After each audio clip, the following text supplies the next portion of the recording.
Good evening, ladies and gentlemen, and welcome to this special exhibition match that we've actually got planned for you here. It is the off-season, but that doesn't mean that your Heroes of the Storm taste will not go unsated. We have got some amazing games tonight featuring both Premier and Open Division teams. I'm talking about the first game is going to be Twisted Vision versus Crimson Academy, and then we left school for this, going up against Impenetrable Hill. So let's see what ANZ has to offer. My name is Kit Fox. Thank you so much for joining us. I cast the Premier Division, and I am joined by the man, one of the Open Div Masters. You wish. How you doing? I'm good, Kit.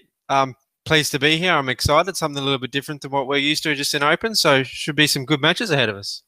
Yeah, absolutely. Cannot wait to see what these teams can display for us. I mean, Twisted Vision, you've seen them time and time again in the Premier Division. You know what they can do. They finished okay in the season. Unfortunately, didn't quite make it to the Clash in a couple of weeks' time, but they'll be looking to rectify that coming into the next season. And what better way to do that than to keep your practice up? And what better way to keep your practice up than to play as many games as possible? Competitive games. Scrims are one thing, but the competitive setting is something else. Now, you're the Open Div Master here, you wish. We left school for this as well as Crimson Academy.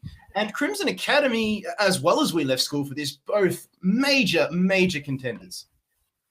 Yeah, for sure. We left school for this. You're a very well-known team. They've been around the scene through multiple different names for the last couple of years. Unfortunately, only just missed out on making the Premier Division. And solid showing the entire way through Open. Crimson Academy, a couple of weeks late, but incredibly strong. They won a lot, took some serious games, and both real teams, really both impressive showings. Well, we're going to get straight into it. The games are going to be a best of three tonight. Game number one will be on Cursed Hollow, so cannot wait to see what these two teams can dish out for us tonight. We are playing on the live server as opposed to the tournament server, as we often do in the Premier Division, so that means everything that is currently playable for you guys will be playable for these teams tonight, so definitely a lot to keep your eyes open for. What do you expect to see tonight, you wish? It depends. I mean, if we assume that these guys at these games, I think something we've seen a lot in the international scene is Whitemane has grown incredibly popular over the weekend. Into this weekend with only Team Dignitas getting some wins, but this weekend that changed a lot. A couple of teams from EU, a couple of teams from North America run it quite a lot and quite successfully. So I wouldn't be surprised if we see her pop up or even a ban. Yeah, look, Whitemane, ever since her release, as often new release heroes are very strong. And like you were saying, if teams are going to take this game seriously, they don't have to. So if you're going to choose a game to run it down, it may as well be this one as opposed to, during the ladder. But let's see if TV and Crimson Academy can just juke it out, because I'm excited to see how they go, especially Crimson Academy. They have been making waves in the Open Division, and possibly when the time comes, they just may be in the Premier Division. Yeah, most definitely. I mean, they only ended up a few points shy of we left school for this in the end. And when we take into consideration, I don't think they turn up until week 3. So they probably theoretically have a higher win rate than we left school for this did, even though they finished second on the Open ladder. So, there some serious players come over from a couple of different MOBAs that we haven't seen in the scene before, from what I understand. And with the training from the Premier team of Crimson, they've really shown off some, Matt and Luke, some incredible playmakers on Maev, Chromie, really some of our most exciting moments that we had in the 8 weeks of Open Division by these guys. So it'll be good to see them go against a team like Twisted Vision. I just want to give a special mention to Crimson. They did what Grumpshot and the Onyx lads did 1 or 2 seasons ago now, and that was basically take grassroots talent and foster it. And having a Premier team, that is just a wealth of knowledge. There's the Whitemane coming in across from Crimson Academy on Team Red. But like I was saying, they're fostering grassroots talent, and having a Premier Division team with that elite level experience, being able to grab a bunch of grassroots players and develop them in a way that they have, that is very Grumpshot and Onyx-esque, and I want to tip my hat to Crimson for doing that. They're doing fantastic things for Heroes of the Storm, and obviously wish them best of luck when they go to the Intercontinental Clash. They've got their work cut out for them. I mean, there is the Goliath team Mindfreak, as well as 2 of the best from Latin America. We're switching the coin this time. Instead of us going over there, they're coming here, and what better way to welcome them than with a 3-0 smashing and send them on their way back. I'm sure they could not agree with you more. So on the blue side is Twisted Vision. They've locked in Muradin and Decade. The bands Genji, Yorel, and Garrosh. So very, very strong bands. And over on Crimson Academy, Sergeant Hammer, Abathur, as well as Maev now being taken away. I like the lineup here. Dahaka, Phoenix, Whitemane so far. That is very strong in terms of initial picks coming out from Crimson. Yeah, for sure. I mean, getting that global curse solo, one of the bigger maps that we have, so Dahaka always gets incredible value, and Phoenix, such a popular pick at the moment. He just seems to fit into pretty much any comp. So we're just lacking, waiting to see what their main tank's going to be, with the Garrosh and the Muradin already picked and the Garrosh ban, so possibly something like a Diablo seems to be running pretty popular at the moment. He's a pretty strong. Yeah, Diablo, extremely strong tank, and especially since his rework, he's definitely found his tweaks rather, definitely found his way back into the meta, and there you go, reading it like an open book, you wish.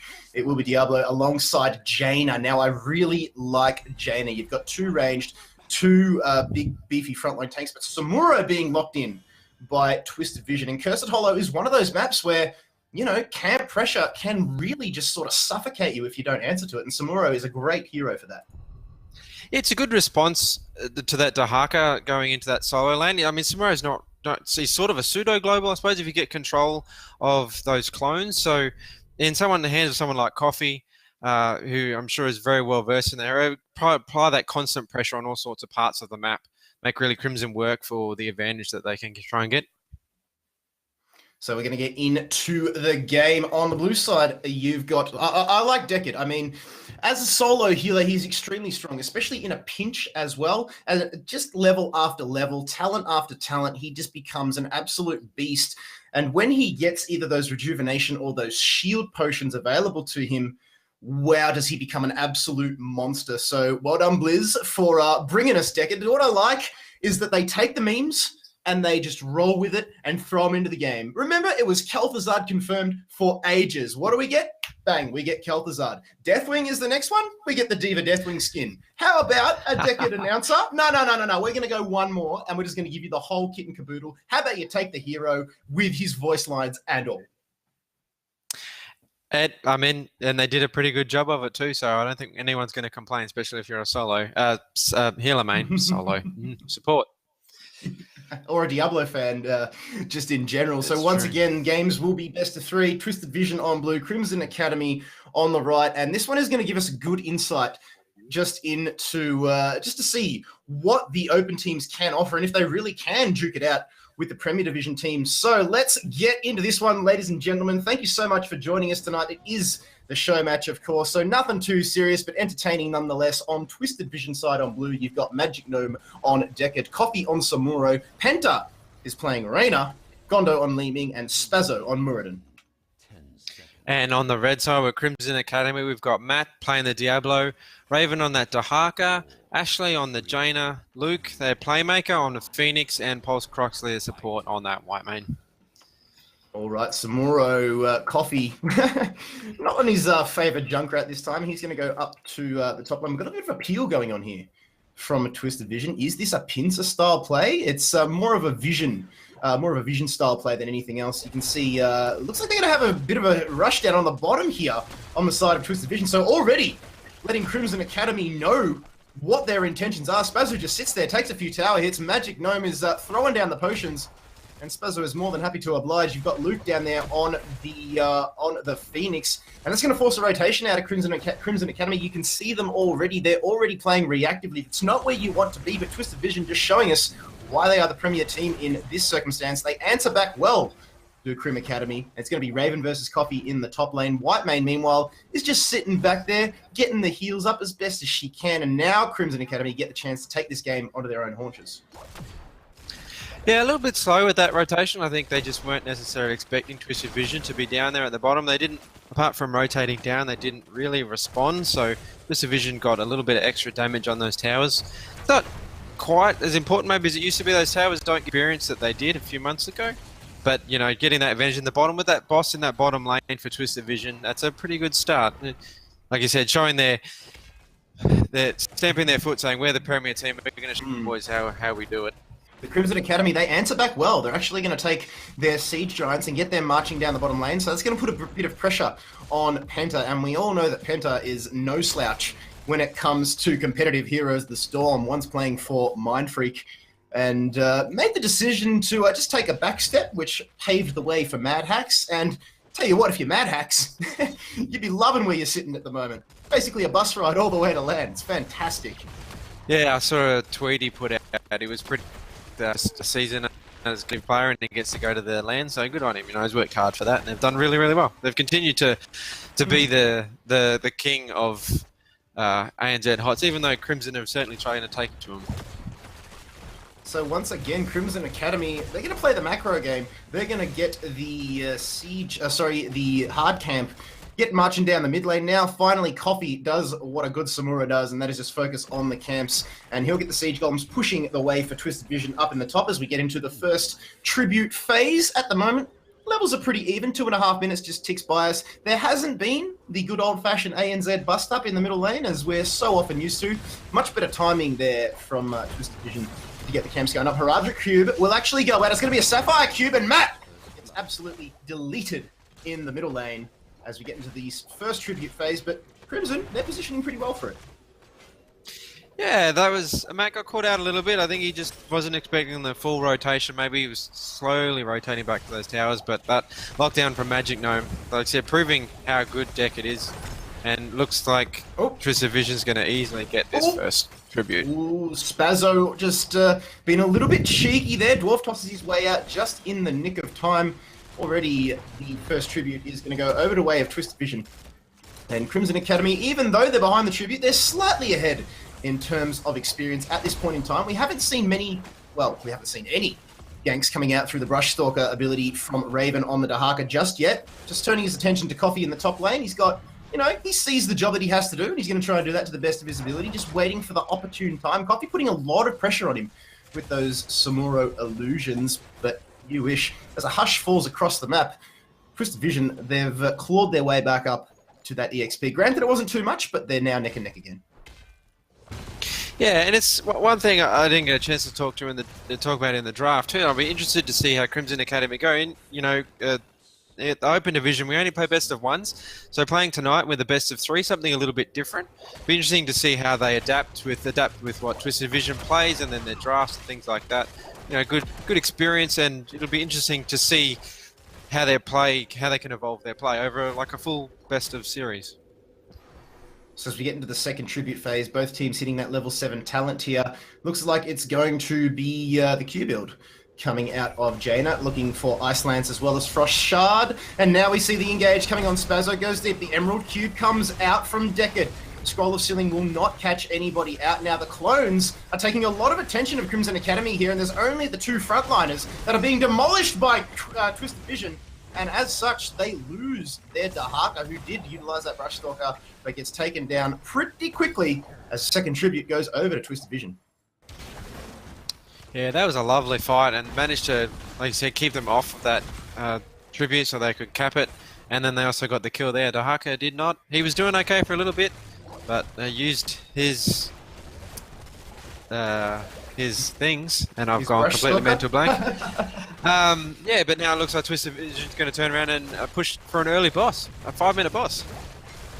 Yep, very well. Look, the positioning was there, wasn't it? I mean, they've had two tributes in the bottom half of the map so far, and look, that boss is very, very well timed. As we've just hit 5.5 minutes, it's going to get marching down the bottom lane. Crimson Academy are going to have to answer that one back. They've taken their siege camp, but alas, it's not going to do much against a boss when he's huffing and puffing and blowing down your front gates and your fortifications. Meanwhile, Crimson Academy are thinking about a boss of their own. TV, with a 2 tribute advantage at this point in time, are looking for the steal here. Magic Gnome will go in. Raven actually gets the drag off onto Deckard, and that will allow Matt to just flex his muscles there on the Diablo, but there's little to no support coming his way. Crimson Academy extremely late in reacting to the cries for help from their frontliners, and now Luke is forced to take a bit of damage, but should be able to warp away should he decide to, but this is going to be Curse. Over to TV, this is dominant so far. Yeah, most definitely. Crimson Academy, I don't know if it was a breakdown in communication, but they only had their frontliners up there defending that curse as that tribute was coming up. And boss. yeah, now Twisted Vision's looking at stealing a boss. There's still that boss down the bottom lane. I mean, it's got low health, but with no tower damage or anything, they have to respond to that. Twisted Vision just really out-macroing Crimson Academy at the moment. One boss, two boss, and if there was three boss, they'd be taking that one as well, because Twisted Vision well in control at the moment. The levels don't really say that, so Crimson Academy have done an okay job of keeping themselves in this so far. They just need a couple more frags going their way if they are to be successful, but Twisted Vision, just look at their lineup. It is monstrous. Now that they've got Penta playing for them in this game, that is beastly. You just look at that name and you go, God damn, I don't want to tussle with him, and especially on New Jimmy. Oh, big stay a while and listen, coming across as well as the Ring of Frost. That will allow Diablo to go into the Lightning Breath and tons of damage. And here comes the laser. Big plays coming out here from Phoenix. He will throw that out and get one kill, actually 2 kills. Big plays from the Crimson Academy. Level 10 power spike is all they needed, you wish. Yeah, that was perfectly done. Twisted Vision were, they were looking for that keep, and they thought that they could stay there for that little bit longer. But that a beautiful come in. What we were saying with Luke, saying earlier his playmaking abilities, this with the breath from Matt on the Diablo, and then Luke with that salvo. Absolutely beautiful. Saved that keep, which is exactly what they wanted to do. Didn't want to be losing a keep at 7 minutes.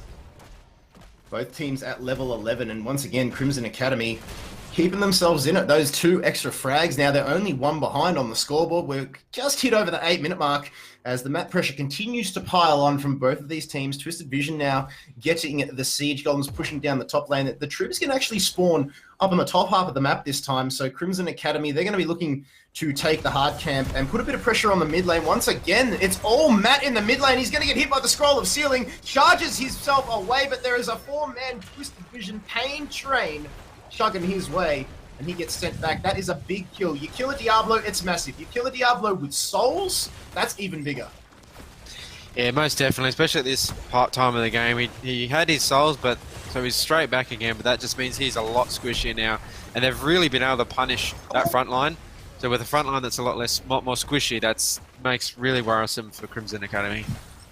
Magic Gnome actually used Stay a While and Listen there, so that one is going to be down for 70 seconds. Illusion Master very, very close for Samuro again, so Coffee just doing Coffee things at the moment. He's doing well, getting getting his illusions up into as many lanes as possible, keeping as much vision up for his team. Oh, a big Scroll of Sealing is actually going to collect 3 here, and that will be the Ring of Frost, but Jaina gets taken down as Wave of Force carves her up like a Thanksgiving turkey. Now Magic Gnome just surviving the Lightning Breath coming out from Matt on the Diablo. Another Scroll of Sealing coming across, but Crimson Academy, they got Li Ming. So both mages going down, both the squishy cloth wearers get taken down. Oh my god, it's WoW raids all over again, you wish.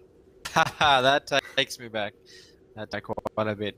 Yeah, Crimson Academy did really, really well. I was really concerned they lost that Jaina real quick, but they turned around and got that kill on that Li Ming. And Magic Gnome both had to bat pretty quickly. They were both really, really low. So Crimson Academy just, they're really holding on. They're not completely thrown out. They're keeping up with the experience. Dark is getting that great, using his global to the best of their ability, and you know they're sticking in it.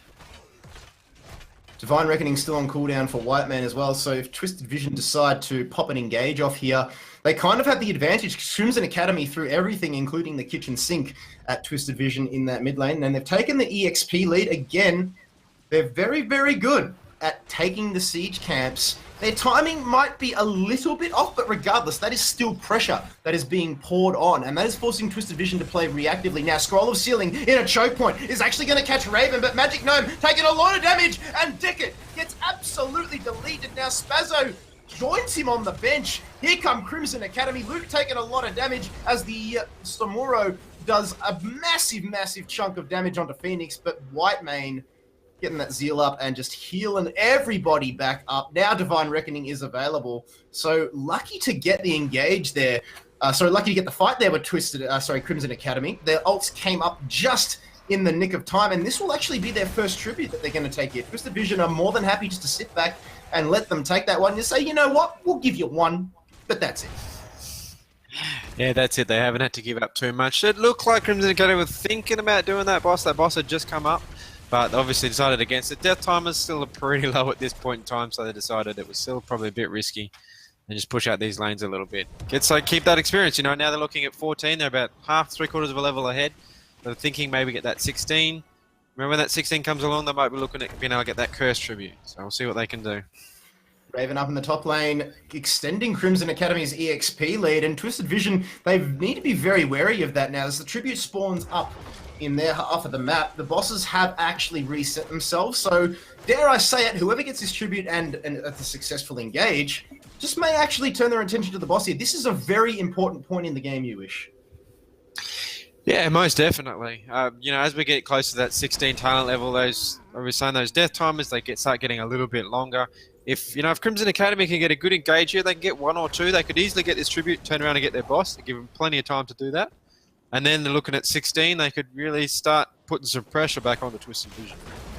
Here we go, Matt on the front line, doing Diablo things. Actually, Raven will get the drag off onto Magic Gnome, but that is going to be Haradric Hume. Great Burrow coming out. There's so many ults being thrown out here from everybody. Phoenix arrives late. That'll be the Purification salvo, just getting away in the nick of time. Ashley extremely low on the Jaina. The flip will come out from Matt on the Diablo and get the kill on the Deckard Cain. He goes down. Matt now forced into a retreat, and that Phoenix actually gets taken down there with the Wave of Force. Make that a double kill. Oh, it's Reset City. Yo, Reset City up here on the top lane as Li-Ming gets herself a double kill. Matt trying to run away, but Spazzo will land the Store Bolt. The flip goes on across, but that will be it as Pulse Croxy now is running away. Coffee goes in for the kill. Extremely deep and uses Illusion Master to back out. Very well played.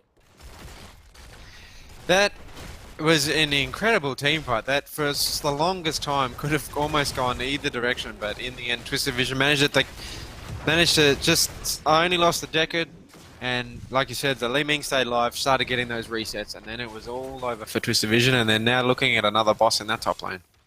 And they will take it, and that will just put more pressure on Crimson Academy, who have played very, very well. They've showed some major glimpses of brilliance, but Twisted Vision, again, just flexing their might as the Premier team in this matchup, and they're going to take the top boss. They're positioning themselves up for the bottom boss now. So once again, that's 4 for 4 bosses. You really got to hand it to them, you wish. Yeah, look, Twisted Vision, it's something, it's great to see their knowledge of what's going on the map and their macro, their timings for these bosses, like you said, is just really on point, constantly keeping this pressure to Crimson Academy. Because they're having to deal with this boss that's probably going to take this top keep down. There's no way they can respond and get to that bottom boss before Twisted Vision could cap it, and that's what they've done. And now, if they're not careful, they can look at another curse with this boss pushing it bottom again. And the boss was knocking on the door of the core, but regardless, didn't do anything, didn't do too much damage, so not very threatening, but that bottom boss is something they need to be careful of. Crimson Academy need to win this fight. They're trying to try and get the pick off onto Penta, but Jimmy's so strong. The Ring of Frost will come across. Meanwhile, there's 2 fights going on. The bottom, you've got Penta going up against Diablo. That is Matt. Now, Scroll of Sealing comes across, and up in the top half of the bottom lane, picture that in your minds, it's Spazzo and the rest. And speaking of Spazzo, the Dwarf Toss was not there. He gets taken down. Raven will come across and actually use the isolation on the Magic Gnome as the Purification salvo tried to come across, but Phoenix gets taken down, but dealt enough damage, and they're just trading kills here. 2 kills. Whoa, hang on a minute. Crimson Academy, in the blink of an eye, get deleted like a questionable browser history, and Twisted Vision may be able to take this game here. Yeah, what they didn't notice is they managed to keep Crimson Academy off that point for Coffee in the background on that Samuro to get that curse. That boss has now taken that keep. 30 seconds dead. I think game 1 is all done, Kit. I think you may be right. Matt needs to stay alive, but didn't run back into the fountain. He's actually going to go for the Sippy Cup instead. Gondo and Coffee will be able to pick up that kill. The core is going to go down. The timers are too long for Crimson Academy. And at just under 16 minutes, game 1 goes over to Twisted Vision. Yeah, look, an impressive display from both teams. I'm impressed with Crimson Academy. Like Twisted Vision, they really showed their superior knowledge of the game, and obviously they ended up winning in the end. But Crimson Academy, up until maybe that last team fight, they were holding on. They were bleeding a little bit slowly, but it wasn't a complete blowout, which is good. I think they got to take that positively away. Yeah, I want to draw attention to the fact that they were fantastic at taking camps in that game. One could argue that if you're going to be extremely critical, that their timing just may have been a little bit off, but that forced Twisted Vision just to react to their plays. I mean, they probably wouldn't have been expecting to do that. You saw Twisted Vision right out of the blocks. They were the ones that got that rotation off first. They got a little bit of siege damage on the outer fortifications in the bottom lane. Crimson Academy, a little bit slow on the rotation, just forcing them to wake up a little bit. But from then on out, Twisted Vision, with those 4 from 4 bosses, really didn't give Crimson much of a chance to spread their wings. And that's probably a good thing, because if they did, Twisted Vision might have been in a little bit of trouble there. And really, it all came down to that last fight where we saw the complete team wipe. Yeah, most definitely. Like you said, with that, they had that pressure down in bottom right from the get-go, which opened those bosses up. And yeah, that it was really impressive. I mean, this sort of macro we don't really see in open, which is probably why, Crimson got caught off a little bit by it. Really smart play by Twisted. But yeah, look, it shows. I mean, thankfully for them that they don't have to go against Twisted Vision was the 4th seed, I think, 4th or 5th seed from Premier Division for the Crucible. So if they can, take these points, learn from them. Like I said, we've got at least one more game to go. So we'll see whether they adapt, whether they decide if there's something particular that they didn't like. Maybe they don't want the Samura, or maybe they're going to chance it again. Who knows? We'll have to wait and see. I mean, I'm excited. Coffee did a fantastic job getting nearly 17,000 EXP there for his team. Crimson, while they were great at camps, they were also great at soak. They missed probably about 30 seconds of soak, which isn't too bad. That just may have cost them. Actually, it didn't cost them in the end. It was that team fight. So I'm taking notes here. Their camping was great. Their experiences were great. But Twisted Vision were just too strong on their rotations and got some ganks off. Crimson Academy need to protect their front line. They often had Raven and Matt on the Dahaka and the Diablo just too deep. There was no support coming in. The healer was off with the Diz, and those easy picks allowed Twisted Vision back into it. So we're going to take a very short break as we get the second game ready and rolling. So don't go anywhere. We will be back for game number 2 very shortly.